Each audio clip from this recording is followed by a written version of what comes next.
নমস্কার, আমি অনুরাধা গোস্বামী। আজকে আমরা গাইব কীর্তনের একটি খুব প্রসিদ্ধ তাল, যেটিকে আমরা বলে থাকি সোম তাল। এটি 28 মাত্রা, 8-8-4-8 বিভাগ। আমি আগে হাত চেলে মাত্রাটা দেখাচ্ছি, তারপর গানটি গাইছি।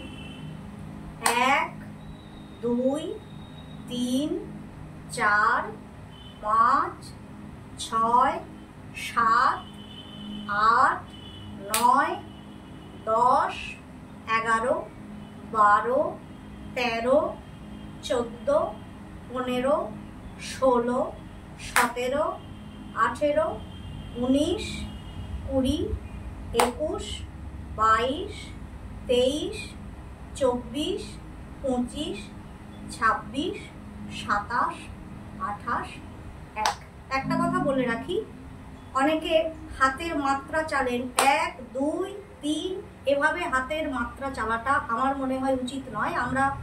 আমার বড় মার কাছে আমি যতটুকু শুনেছি যে সন্তানের হাত ওঠে কান বরাবর, এর থেকে উপরে হাত ওঠে না।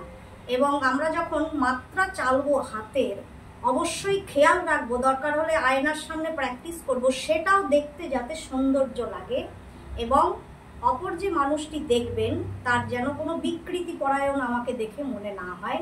তাই হাতের মাত্রা চালাটাও একটা সৌন্দর্যের মধ্যে থাকা উচিত। আমাদের সন্তান মূলত 25 থেকে ধরা হয়, তাই আমরা গানটা গেয়ে শোনাচ্ছি।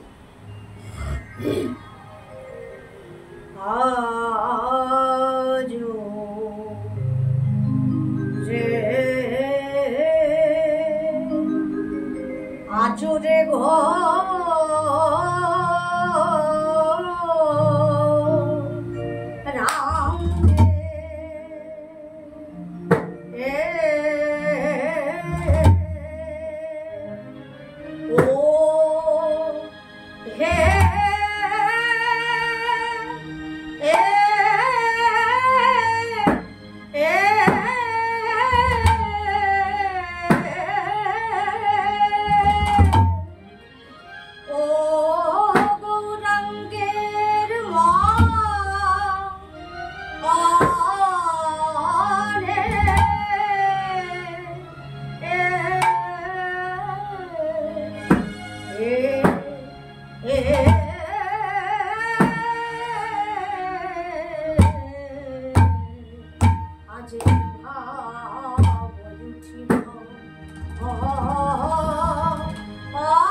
আমার ভাবে তো কিছু